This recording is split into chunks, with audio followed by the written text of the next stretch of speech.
യഥാർത്ഥ ദൈവം യേശുക്രിസ്തുവാണ്, Jesus Christ ആണെന്നൊക്കെയാണ് ചിലർ വിശ്വസിക്കുന്നത്. മറ്റു ചിലർ അതിനെ വളരെ ശക്തമായിട്ട് എതിർത്തുകൊണ്ട് പറയുന്നു, അങ്ങനെയല്ല, അത് സല്ലല്ലാഹു അലൈഹി വസല്ലമാണ് യഥാർത്ഥ ദൈവം എന്ന് പറയുന്നു.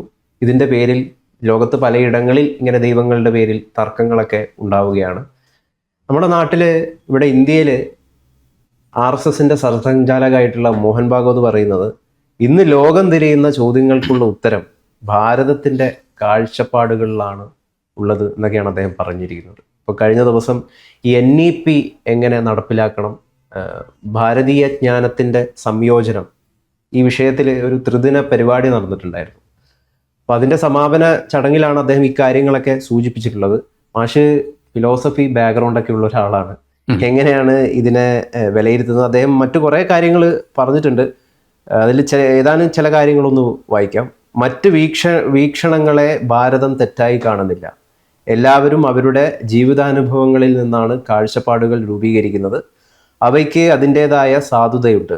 വൈവിധ്യങ്ങളെ ഉൾക്കൊള്ളുന്ന ഭാരതീയ ദർശനം ഇത്തരം എല്ലാ അനുഭവങ്ങളെയും സ്വാഗതം ചെയ്യുന്നു. സത്യം എന്നത് ഏതെങ്കിലും ഒരു വീക്ഷണത്തിൽ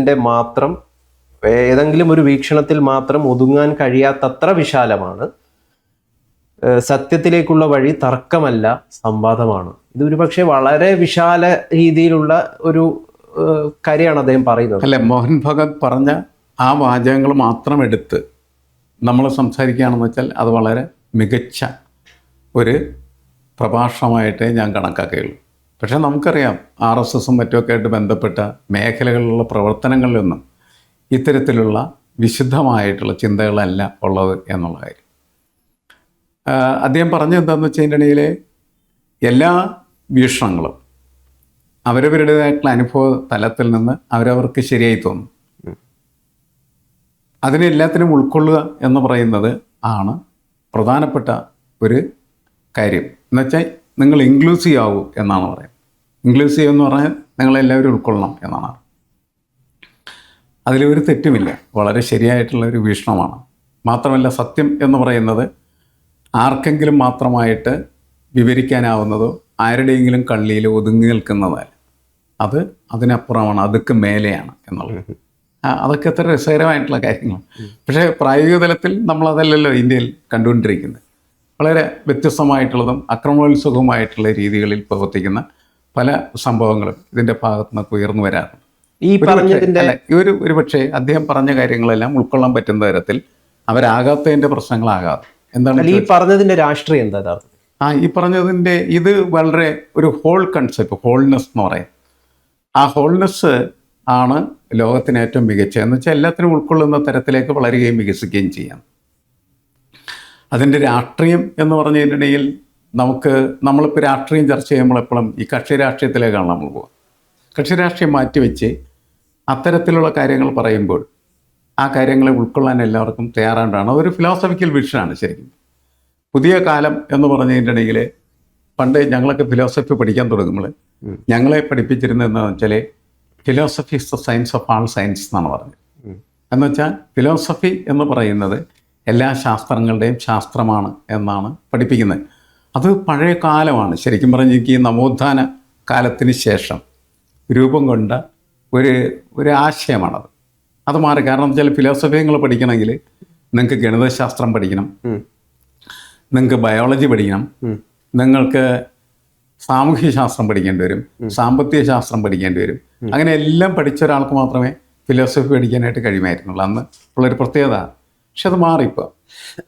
മാറിയെന്ന് പറഞ്ഞാൽ നമ്മുടെ സാങ്കേതിക വിദ്യയും നമ്മുടെ വിജ്ഞാന ലോകവും ഒക്കെ വളരെ വിപുലമായി. ഇന്ന് നമ്മളുടെ ലോകത്തിൻ്റെ നിലനിൽപ്പ് എന്ന് പറയുന്നത് ഈ മോഹൻ ഭഗവത് പറഞ്ഞതുപോലെ എല്ലാത്തിനും ഉൾക്കൊണ്ട് മുന്നോട്ട് പോകേണ്ട ഒരു ആവശ്യകത വ്യക്തമാക്കുന്ന ഒന്നാണ്. എല്ലാത്തിനും ഉൾക്കൊണ്ട് പോവുക എന്ന് പറഞ്ഞാൽ അതിൻ്റെ അർത്ഥം എന്താണെന്ന് വെച്ചാൽ, പ്രകൃതിയാണ് ഏറ്റവും പ്രധാനപ്പെട്ട കേന്ദ്രം മനുഷ്യനെ സംബന്ധിച്ചിടത്തോളം. ഇക്കോളജി എന്ന് പറയുന്നത്, ആ ഇക്കോളജിയുടെ ഒരു ഫിലോസഫി അല്ലെങ്കിൽ എക്കോളജിക്കൽ ഫിലോസഫിയാണ് ഇന്ന് എല്ലാത്തിൻ്റെയും കേന്ദ്രമായി പ്രവർത്തിക്കുന്നത്. കാരണം നമുക്ക് പ്രകൃതിയെ ഒഴിവാക്കി മുന്നോട്ട് പോകാനായിട്ട് കഴിയില്ല. പ്രകൃതിയെ ഉൾക്കൊള്ളാൻ കഴിയുക എന്ന് പറഞ്ഞാൽ അതിൻ്റെ അർത്ഥം പ്രകൃതിയിലെ വ്യത്യസ്തമായിട്ടുള്ള വിഭിന്നമായിട്ടുള്ള എല്ലാത്തിനും ഉൾക്കൊള്ളുക എന്നാണ്. നിങ്ങൾക്കതുകൊണ്ട് ഇപ്പോൾ നമ്മൾ മതപരമായ കാര്യങ്ങൾ പരിശോധിക്കുന്ന സമയത്ത് നിങ്ങൾക്ക് മുസ്ലിമിനെ ഉൾക്കൊള്ളേണ്ടി വരും, പാഴ്സി ഉൾക്കൊള്ളേണ്ടി വരും, ക്രിസ്ത്യാനി ഉൾക്കൊള്ളേണ്ടി വരും, ഹിന്ദുവിനെ ഉൾക്കൊള്ളേണ്ടി വരും. എല്ലാവരും ഉൾക്കൊണ്ടിട്ട് മാത്രമേ നിങ്ങൾക്ക് മനുഷ്യനെ കുറിച്ചിട്ട് എന്ത് ചെയ്യാൻ പറ്റുള്ളൂ, ചിന്തിക്കാൻ പറ്റുള്ളൂ. അതതിൻ്റെ ഒരു ഇൻക്ലൂസീവ്നെസ്സാണ്. ഈ മനുഷ്യൻ എന്ന് പറയുന്നത് അവൻ യഥാർത്ഥത്തിൽ ജീവിക്കുന്നത് പ്രകൃതിയിലാണ്. അതുകൊണ്ട് അവൻ പ്രകൃതിയിലുണ്ടാകുന്ന എല്ലാ ചലനങ്ങളെയും സസൂക്ഷ്മം വീക്ഷിക്കാൻ ബാധ്യസ്ഥനാണ്. കാരണം പ്രകൃതിയുടെ ബന്ധം എന്ന് പറയുന്നത്, മനുഷ്യൻ എന്ന് പറഞ്ഞാൽ എന്താണ്?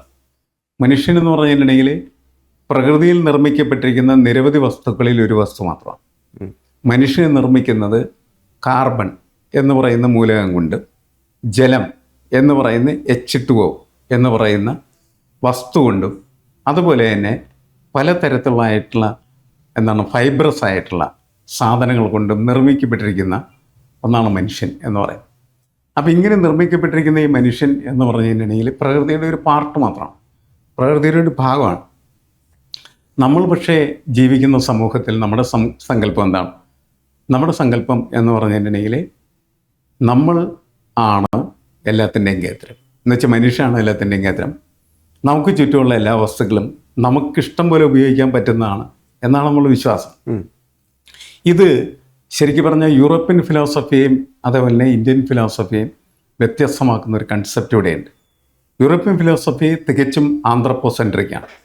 ആന്ത്രപ്പോസെൻട്രിക് എന്ന് പറഞ്ഞിട്ടുണ്ടെങ്കിൽ മനുഷ്യ കേന്ദ്രീകൃതമാണ്. ഇപ്പോൾ ബൈബിളിൻ്റെ തന്നെ സങ്കല്പം എന്ന് പറയുന്നത് ദൈവം എന്ത് ചെയ്തു? ഭൂമിയെ നിർമ്മിച്ചു, ഭൂമിയിലെ എല്ലാ ജീവജലങ്ങളെ നിർമ്മിച്ചു. എന്നിട്ട് മണ്ണിൽ നിന്ന് ഒരു രൂപമുണ്ടാക്കി അതിൽ ജീവശ്വാസം ഊത്തിക്കയറ്റി മനുഷ്യനെ നിർമ്മിച്ചു എന്നുള്ളതാണ്. എന്നിട്ട് മനുഷ്യനോട് പറയുന്നതെന്ന് വെച്ചാൽ ഈ കാണുന്ന പ്രകൃതി മുഴുവനും ഞാൻ നിനക്ക് വേണ്ടി നിർമ്മിച്ചതാണ് എന്ന് അവനോട് പറയുകയാണ്. നീ അത് ഉപയോഗിച്ച് ജീവിക്കുക എന്നുള്ളത്. അവിടെയാണ് ഇന്ന് നമ്മൾ എത്തിയിരിക്കുന്ന ഉപഭോഗ സംസ്കൃതിയുടെ അടിത്തറ അവിടെയാണ്. നമ്മൾ ഈ ഭൂമുഖത്തുള്ള എല്ലാം നമ്മളെന്ത് ചെയ്യും? വെട്ടി വിഴുങ്ങിക്കൊണ്ടിരിക്കുകയാണ് ചെയ്യുന്നത്. നമ്മളുടെ ഉപയോഗം എന്ന് പറയുന്നത് അമിത ഉപഭോഗമായി മാറുകയാണ് ചെയ്യുന്നത്. അതുകൊണ്ട് പ്രകൃതി എന്ത് ചെയ്തുകൊണ്ടിരിക്കുന്നു? നശിച്ചുകൊണ്ടിരിക്കുന്നു.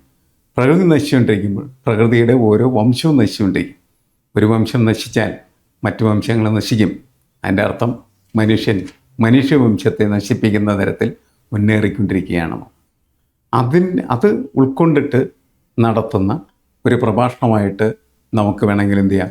മോഹൻ ഭഗവതിൻ്റെ പ്രഭാഷണത്തെ കണക്കാക്കാം. കാരണം എല്ലാത്തിനെയും നിങ്ങൾ ഉൾക്കൊള്ളണം എന്നാണ് അദ്ദേഹം പറയുന്നത്. പ്രകൃതിയിലുള്ള എല്ലാവരും തമ്മിൽ പരസ്പരം ബന്ധിതമാണ്. ഒരു സ്പീഷീസിനെ നിങ്ങൾ നശിപ്പിച്ചാൽ ആ സ്പീഷീസിന്റെ അന്ത്യം എന്ന് പറയുന്നത് മനുഷ്യവംശത്തിന്റെ അന്ത്യത്തിലാണ് കലാശിക്കാൻ. ഇപ്പം വെസ്റ്റേൺ ഫിലോസഫിയെ പറഞ്ഞ പോലെ തന്നെ ഇന്ത്യയുടെ ഒരു ഫിലോസഫി എങ്ങനെയാണ് നോക്കിക്കാണുന്നത്? ഇപ്പം അദ്ദേഹം പറയുന്നത് ഭാരതീയ വീക്ഷണങ്ങൾ പൂർണ്ണമാണ്, ഈ പൂർണ്ണതയ്ക്കായി ലോകം ഭാരതത്തെ കേൾക്കേണ്ടതുണ്ട് എന്നാണ് പറയുന്നത്.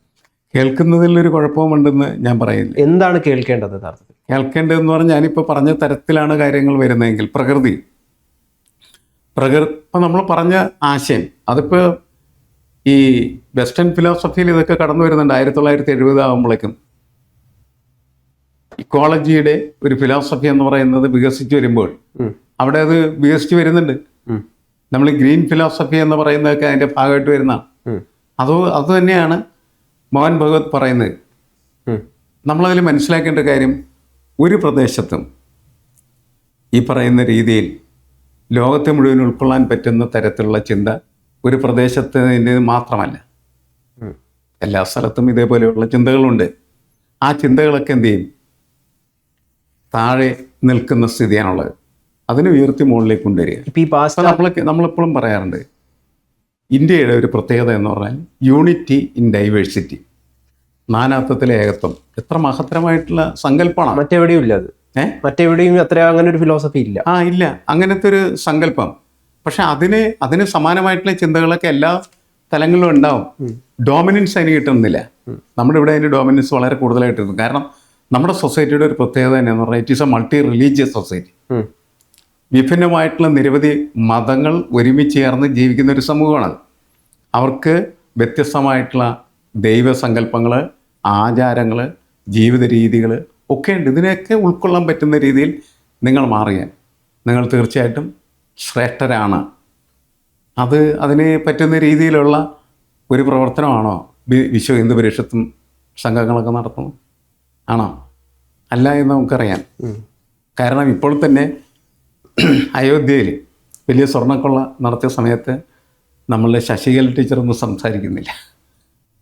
എന്തേ കാരണം എന്ന് പലരും ചോദിക്കുന്നുണ്ട്. അപ്പോൾ സംഭവം എന്താണെന്ന് വെച്ചാൽ, നിങ്ങൾക്ക് ഉയർന്ന ചിന്തയിലേക്ക് മാറണമെങ്കിൽ അതിനാവശ്യമുള്ള ഇതെല്ലാം ഭാരതീയമായിട്ടുള്ള ദർശനങ്ങളിൽ, തത്വശാസ്ത്രങ്ങളിലൊക്കെ ഉണ്ട്. അത് പക്ഷേ മറ്റ് പലയിടങ്ങളിലും നമുക്ക് കാണാം. പക്ഷേ ഭാരതീയ ദർശനങ്ങളിൽ കുറച്ചും കൂടി അതെന്താണ്, കുറച്ചും കൂടി മികച്ചു നിൽക്കുന്നുണ്ട്. കാരണം നമ്മുടെ ഏറ്റവും പ്രധാനപ്പെട്ട ഒരു ഫിലോസഫിക്കൽ കൺസെപ്റ്റ് എന്ന് പറഞ്ഞാൽ അദ്വൈത ചിന്താഗതിയാണ്. ശങ്കരാചാര്യരുടെ അദ്വൈതം എന്ന് പറയുന്നത്, അദ്വൈതം എന്ന് പറഞ്ഞാൽ അതിൻ്റെ അർത്ഥം എന്താണ്? അത് നീ തന്നെയാണ്, ദാറ്റ് ഓഫ് ആർട്ട് എന്നാണ് പറയുന്നത്. അപ്പോൾ ദൈവം എന്ന് പറയുന്നത് നീയാണ് എന്നാണ് യഥാർത്ഥത്തിൽ എന്ത് ചെയ്യുന്നത് നിന്നോട് പറയുന്നത്. അത് നീ തന്നെയാണെന്ന് പറഞ്ഞാൽ എല്ലാം നീ തന്നെയാണ്. എന്നുവെച്ചാൽ മനുഷ്യനും ദൈവവും ചരാചരങ്ങളും ജീവജാലങ്ങളും ഒക്കെ ഒന്നായിത്തീരുന്ന അത്ഭുതകരമായിട്ടുള്ള ഒരു ഫിലോസഫിക്കൽ കൺസെപ്റ്റാണ് അദ്വൈത ചിന്താഗതി എന്ന് പറയുന്നത്. അത് കേരളത്തിൻ്റെ ഒരു ഇന്ത്യയുടെ ഒരു കേരളത്തിൻ്റെ, നമ്മൾ ശങ്കരാചാര്യ എന്ന് പറയുന്നത് മാത്രമല്ല ശ്രീനാരായണ ഗുരു. അതെ, അതൊക്കെ കേരളത്തിൻ്റെ ഒരു സംഭവമായിട്ട് നമ്മൾ പറയുമെങ്കിലും ഇന്ത്യൻ ഫിലോസഫി നമ്മൾ പഠിക്കാൻ തുടങ്ങുമ്പോൾ ഈ സാധനമാണ് ഏറ്റവും പ്രധാനമായിട്ട് നമ്മൾ പഠിക്കുന്നത്. കേരളത്തിലെ ജാതീയതയെ തുടച്ചു നീക്കി നവോത്ഥാനം കൊണ്ടുവന്ന, അല്ലെ അതിനൊരു എന്താണ് ഇത് അടിത്തറ പാകിയ ഒരാൾ എന്ന് പറയുന്നത് അദ്വൈത ചിന്തകനായിട്ടുള്ള ശ്രീനാരായണ ഗുരുവാണല്ലോ. അതെ, കേരളത്തിൽ അത് നമ്മൾ ശങ്കരാചാര്യയിൽ നിന്ന്, ശ്രീനാരായണ ഗുരുവിൽ നിന്ന്, ചട്ടമ്പി സ്വാമികൾ എങ്ങനെ പോകുന്നുണ്ട്. ഇവരൊക്കെ അതിൻ്റെ വ്യത്യസ്തമായിട്ടുള്ള പല ഏടുകൾ ജയിച്ചവരാണെങ്കിലും ശ്രീനാരായണ ഗുരുവിൻ്റെ ഒരു പ്രത്യേകത എൻ്റെ അതെന്താണെന്ന് വെച്ചാൽ, അതൊരിക്കലും ആ ഫിലോസഫിയായിട്ട് നിർത്തുകയല്ല ചോദ്യം. ആ ഫിലോസഫിയെ ജീവിതചര്യയാക്കി മാറ്റുകയാണ് ചെയ്തത്. അതായിരുന്നു അതിൻ്റെ സവിശേഷത. നമ്മൾ കഴിഞ്ഞ ദിവസം പറഞ്ഞ പോലെ തന്നെ, പക്ഷേ ഇപ്പം ചിലവർ പറയുന്നു, ഹിന്ദുക്കൾ പറയുന്നു എൻ്റെ ദൈവമാണ് ശരി, അല്ലെങ്കിൽ ജീസസ് ക്രൈസ്റ്റ് ആണ് യഥാർത്ഥ ദൈവം, മറ്റതൊക്കെ തെറ്റാണെന്ന് മറ്റു ചിലർ പറയുന്നു. അള്ളാഹു മാത്രമാണ് ഒരേ ഒരു ദൈവം, മറ്റു ദൈവങ്ങളെ വിശ്വസിക്കരുതെന്ന് ഞങ്ങൾ പഠിപ്പിച്ചിട്ടുണ്ട്, അതുകൊണ്ട് അതാണ് ശരിയെന്ന് മറ്റിങ്ങനെ പലരും പറയുന്നു. അപ്പം ഇങ്ങനെയുള്ള വേർതിരിവുകൾ കാരണം ലോകത്തെമ്പാടും ഈ ദൈവങ്ങളെ കൊണ്ട് വലിയ ശല്യമായി മാറി തീർന്നിരിക്കുകയാണ് യഥാർത്ഥത്തിൽ. അതായത് സ്വീഡനിലൊക്കെ ഈ ഖുർആൻ കത്തിച്ചുകൊണ്ട്, കുരിശും കാണിച്ചുകൊണ്ട് ഇതാണ് യഥാർത്ഥ ദൈവം എന്ന് പറഞ്ഞുകൊണ്ട് ആളുകൾ കലാപം ഉണ്ടാക്കുന്നു. അപ്പം ഇതിനൊരു ശാശ്വതമായിട്ടുള്ള പരിഹാരം തീർച്ചയായിട്ടും വേണമല്ലോ. ഇതിൻ്റെ പ്രശ്നം എന്ന് പറയുന്നത്, മനുഷ്യരെ സംബന്ധിച്ചിടത്തോളം അവർക്കൊരിക്കലും അവരുടെ ജീവിതം സത്യാന്വേഷണ പരീക്ഷകളല്ല. അവർക്ക് അവരുടെ ജീവിതത്തിൽ പ്രായോഗികമായിട്ട് ലഭ്യമാകുന്ന സംവിധാനങ്ങൾക്കനുസരിച്ച് ജീവിക്കുക, തല്ലുപിടിക്കുക, കുഴപ്പങ്ങളുണ്ടാക്കുക, അക്രമം കാണിക്കുക, കത്തിക്കുക, അന്യൻ്റെ സ്വത്ത് അപഹരിക്കുക, അഴിമതി നടത്തുക, ഇതൊക്കെ അവൻ്റെ പ്രാകൃത ശീലങ്ങളാണ്. ഇതൊക്കെ ഇല്ലാതാക്കാൻ വേണ്ടിയിട്ടാണ് ഈ ദർശനങ്ങളൊക്കെ എന്ത് ചെയ്യുന്നത് അവൻ്റെ മുന്നിലേക്ക് വരും. ആരെങ്കിലും വായിക്കാറുണ്ടെന്ന്? ആരും ഒരാളും വായിക്കാറില്ല. ഒരാളും അവൻ്റെ ഈ പ്രായോഗികമായ ജീവിതചര്യയ്ക്ക് അപ്പുറം സഞ്ചരിക്കാനായിട്ട് ആഗ്രഹിക്കുന്നില്ല. ഇവിടെയൊക്കെ മോഹൻ ഭഗവത്തിൻ്റെ ഈ വാചകങ്ങളൊക്കെ പറഞ്ഞാൽ അത്ഭുതകരമാണ്. പക്ഷേ അദ്ദേഹത്തിൻ്റെ അനുയായികൾ പോലും അത് ഏറ്റെടുക്കാനുള്ള സാധ്യതയില്ല എന്നാണ് ഞാൻ മനസ്സിലാക്കുന്നത്. എൻ്റെ കാരണം മനുഷ്യൻ ശരിയല്ല. മനുഷ്യൻ ശരിയല്ല, അതാണ് യഥാർത്ഥത്തിലുള്ള പ്രശ്നം. അവൻ ശരിയാവാൻ വേണ്ടി ഇവരൊക്കെ പരിശ്രമിക്കുന്നത് മാത്രമേ ഉള്ളൂ. അവരൊരിക്കലും ശരിയാവുകയുമില്ല. എന്തായാലും ഇത് ഏറ്റെടുക്കാൻ പറ്റുന്ന നല്ല വാക്കുകളാണല്ലേ? അതെ, അല്ലത് അത് വളരെ നല്ല കാര്യങ്ങൾ തന്നെയാണ്. പക്ഷെ അതൊന്നും അദ്ദേഹത്തിൻ്റെ അനുയായികൾ പോലും കേൾക്കുകയോ പ്രാവർത്തികമാക്കുകയോ ചെയ്യില്ല എന്നുള്ളതാണ് പ്രശ്നം. നമ്മളിങ്ങനെ എത്ര രസകരമായിട്ടാണ് ഈ കാര്യങ്ങൾ ചർച്ച ചെയ്തത്. ഇങ്ങനെ സംസാരിക്കുന്ന ഒരു വ്യക്തി, അദ്ദേഹം RSSൻ്റെ സർശങ്ചാലക്കാണെന്ന് നമുക്കറിയാവുന്നതാണ്. എന്ന് വെച്ചാൽ അതിൻ്റെ സർവാധികാരി. പക്ഷെ RSSൽ തന്നെ എനിക്ക് പലപ്പോഴും തോന്നിയിട്ടുള്ളത് വളരെ ഡിസിപ്ലിൻഡ് ആയിട്ടുള്ള RSSകാരുണ്ട്, ഡിസിപ്ലിൻഡ് അല്ലാത്ത RSSകാർ. ഡിസിപ്ലിൻഡ് അല്ലാത്ത RSSകാർ വളരെ കുഴപ്പക്കാരാണ് ശരിക്കും. അവരെ കുറിച്ചാണ് മാഷ അവസാനം പറഞ്ഞത്. അവരിതൊന്നും സ്വീകരിക്കാറില്ല. അവർ ഭഗവത്തിൻ്റെ വാക്കുകളൊന്നും സ്വീകരിക്കില്ല ശരിക്കും പറഞ്ഞു. പക്ഷെ ഭഗത് പറഞ്ഞ ഒരു കാര്യം എന്ന് പറഞ്ഞത് എല്ലാ മനുഷ്യനും സ്വീകരിക്കാവുന്ന ഒരു കാര്യമാണ്. അങ്ങനെ ഉള്ള കാര്യങ്ങളൊക്കെ പറഞ്ഞ ഈ ഭഗവത് സഞ്ചരിച്ച ട്രെയിനിന് നേരെയാണ് കൊല്ലാൻ ശ്രമിച്ചു എന്ന് പറഞ്ഞാൽ മാത്രം കല്ലെറിയൊക്കെ ചെയ്തു. ശരി, കൊല്ലാൻ ശ്രമിക്കുന്നു.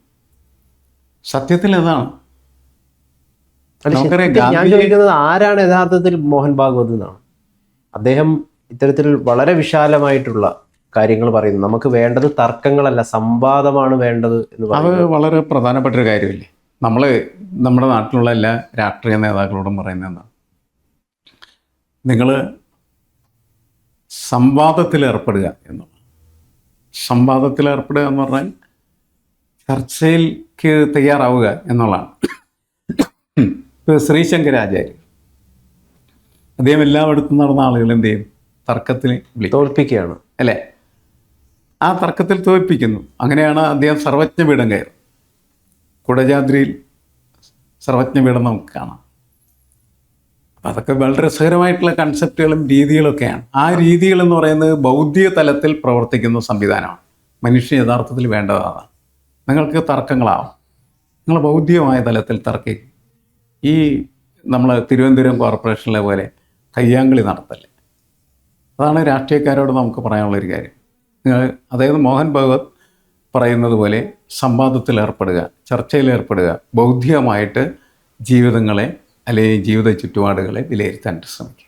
ഇപ്പം അങ്ങനെയുള്ള ഇങ്ങനെയൊക്കെ പറയുന്ന ഒരു മോഹൻ ഭാഗവതിനെയാണ് ചിലവർ കൊല്ലാനും വധശ്രമത്തിനൊക്കെ ആയിട്ട് നീക്കം നടത്തുന്നതെന്ന് പറയുന്നത് ശരിക്കും പറഞ്ഞു കഴിഞ്ഞാൽ അപലപിക്കേണ്ട അല്ലെങ്കിൽ ദൗർഭാഗ്യകരമായിട്ടുള്ളൊരു കാര്യമാണ്. ഇപ്പം RSSനെ കുറിച്ചൊക്കെ ഇപ്പം KT തോമസ് മുൻ ജസ്റ്റിസ് ആയിട്ടുള്ള അദ്ദേഹം പറഞ്ഞിട്ടുള്ളത്, ഇന്ത്യയെ സംരക്ഷിക്കുന്ന 4 നെടുന്തൂണുകളിലെ ഏറ്റവും അവസാനത്തത് ആരാണെന്ന് ചോദിച്ചു കഴിഞ്ഞാൽ ഞാൻ പറയും ഭരണഘടനയും മിലിറ്ററിയും ഒക്കെ കഴിഞ്ഞ് കഴിഞ്ഞാൽ ഞാൻ പറയും അത് RSS ആണ്. എന്തുകൊണ്ടാണ് അങ്ങനെ പറയുന്നത്? അതൊക്കെ ഓരോരുത്തരുടെ കൺസെപ്റ്റുകൾ, ഓരോരുത്തർക്ക് അവർക്ക് ഇഷ്ടമുള്ള അങ്ങനെ ഒന്നും ആർക്കും ആവാൻ പറ്റുന്നില്ല എന്നുള്ളതാണ് പ്രശ്നം. അയാൾക്ക് അങ്ങനെ തോന്നി, അയാൾ അങ്ങനെ പറഞ്ഞു. അതല്ലാണ്ട് നമ്മളത് ഒരു സാർവത്രികമായ പ്രതിഭാസമായിട്ടൊന്നും കണക്കാക്കേണ്ട കാര്യമൊന്നുമില്ല. നമ്മൾ ഇന്ത്യക്ക് എന്തെങ്കിലും പ്രശ്നങ്ങളുണ്ടായാൽ നമ്മൾ നമ്മുടെ ജീവൻ തീരുന്നത് വരെ അതിനുവേണ്ടി പോരടിക്കാനായിട്ട് തയ്യാറാവും. അത് ഇന്ത്യക്ക് മാത്രമല്ല, നമ്മുടെ ചുറ്റുപാടിലൊക്കെ അങ്ങനെയുള്ള കുറേ മനുഷ്യരുണ്ട്, കമ്മിറ്റഡ് ഫെലോസ്. അത് RSSലുണ്ട്, പുറത്തുമുണ്ട്. പക്ഷേ ഇപ്പം ഈ വിഷയത്തിൽ ഇദ്ദേഹം ഇപ്പോൾ സംസാരിച്ചത് ഒരു സമ്മേളനത്തിലാണ്, ത്രിദിന സമ്മേളനത്തിൽ. അവരുടെ വിഷയം എന്ന് പറയുന്നത് ഈ NEP 2020 നടപ്പിലാക്കൽ ഭാരതീയ ജ്ഞാന സമ്പ്രദായങ്ങളുടെ സംയോജനം എന്നുള്ളതാണ്.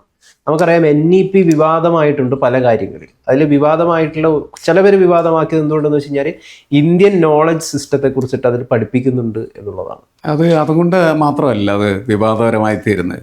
ഇപ്പോൾ പൊതുവെ NEPക്കെതിരെ ഉയരുന്ന ഏറ്റവും പ്രധാനപ്പെട്ട ഒരു ഇഷ്യൂ, സംവാദത്തിന് വെക്കാവുന്ന ഒരു ഇഷ്യൂ എന്ന് പറഞ്ഞതിനിടയിൽ 3 Cകളെ കേന്ദ്രീകരിച്ചാണ്. സി ഒന്ന് കോൺസെൻട്രേഷൻ,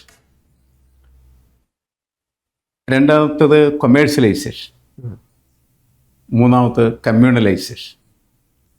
അത് NEPയിലുണ്ട് എന്നുള്ളതാണ് അതിനെ സംവാദാത്മകമാക്കി മാറ്റുന്നത്. നിങ്ങൾ അതിനെക്കുറിച്ച് ചർച്ച ചെയ്യേണ്ടതുണ്ട്. മാത്രം ഒന്ന് കേന്ദ്രീകൃതമാണ്. തീർച്ചയായിട്ടും ഈ മോഹൻ ഭാഗവതൊക്കെ പറഞ്ഞ പോലുള്ള തർക്കങ്ങളല്ല, ആ വിഷയത്തിലും സംവാദങ്ങൾ തന്നെയാണ് വേണ്ടത്. പക്ഷെ എൻ്റെ ചോദ്യം എന്ന് പറയുന്നത് ഇന്ത്യൻ നോളജ് സിസ്റ്റത്തെ കുറിച്ച് നമ്മളുടെ ഭാരതീയരല്ല ഇന്ത്യക്കാർ അറിയുന്നതിൽ അല്ലെങ്കിൽ ഇതര മതത്തിലുള്ള ആളുകളെ പഠിപ്പിക്കുന്നതിൽ എന്തെങ്കിലും കുഴപ്പമുണ്ടോ? ഒരു കുഴപ്പമില്ല. എന്താണ് കുഴപ്പമുള്ളത്? അവർക്ക് പഠിക്കണതിൽ എന്താ കുഴപ്പമുള്ളത്? അതൊന്നുമല്ല പ്രശ്നം. പക്ഷേ നിങ്ങൾ ഈ കോൺസെൻട്രേഷൻ എന്ന് പറഞ്ഞാൽ കേന്ദ്രീകരണമാണ്. നമ്മൾ ജനാധിപത്യ സംവിധാനത്തിൽ വിശ്വസിക്കുകയും ജനാധിപത്യമാണ് ഏറ്റവും മികച്ച രാഷ്ട്രീയ സംവിധാനം എന്ന് കരുതുകയും ചെയ്യുമ്പോൾ ഈ കേന്ദ്രീകരണ സംവിധാനം നമുക്ക് താല്പര്യമുള്ളതല്ല. അത് വെച്ചിട്ടാണ് പിന്നെ അതിൻ്റെ ഡിസ്കഷൻസ് വരേണ്ടത്. കൊമേഴ്സ്യലൈസേഷൻ എന്ന് പറഞ്ഞാൽ വിദ്യാഭ്യാസം എന്ന് പറഞ്ഞാൽ എന്താണ്? It's a man making process, മനുഷ്യ നിർമ്മാണ പ്രക്രിയ. അത് നിങ്ങൾ കച്ചവടക്കാരുടെ കയ്യിൽ കൊടുത്താൽ അവരെങ്ങനെയാണ് മനുഷ്യനെ നിർമ്മിച്ചത്? കച്ചവടവൽക്കരണത്തിൻ്റെ പ്രധാനപ്പെട്ട സംവിധാനമാണെന്ന് നമുക്കറിയാം. ഇന്നത്തെ ഏത് വിദ്യാഭ്യാസ സ്ഥാപനം എടുത്ത് നോക്കിയാലും കച്ചവടം മാത്രമാണ്. അത് NEPയുടെ ഒരു പാർട്ടാണെന്ന് പറയുമ്പോൾ you have to discuss with that. അതുപോലെ തന്നെ കമ്മ്യൂണലൈസേഷൻ, അത് ഹിന്ദുത്വവൽക്കരണത്തിന് പ്രേരകമായ രീതിയിൽ കാര്യങ്ങൾ മുന്നോട്ട് കൊണ്ടുപോകാൻ ആഗ്രഹിക്കുന്ന ഒരു സംവിധാനം. അതൊക്കെ മോഹൻ പറഞ്ഞ കാര്യങ്ങളുമായിട്ട് ബന്ധപ്പെട്ട കാര്യങ്ങളല്ല. അതാണ് പ്രശ്നം. നമുക്കത് കൂടുതൽ ചർച്ച ചെയ്യുന്നതായിരിക്കും നല്ലത് എന്നാണ് എനിക്ക് തോന്നുന്നത്.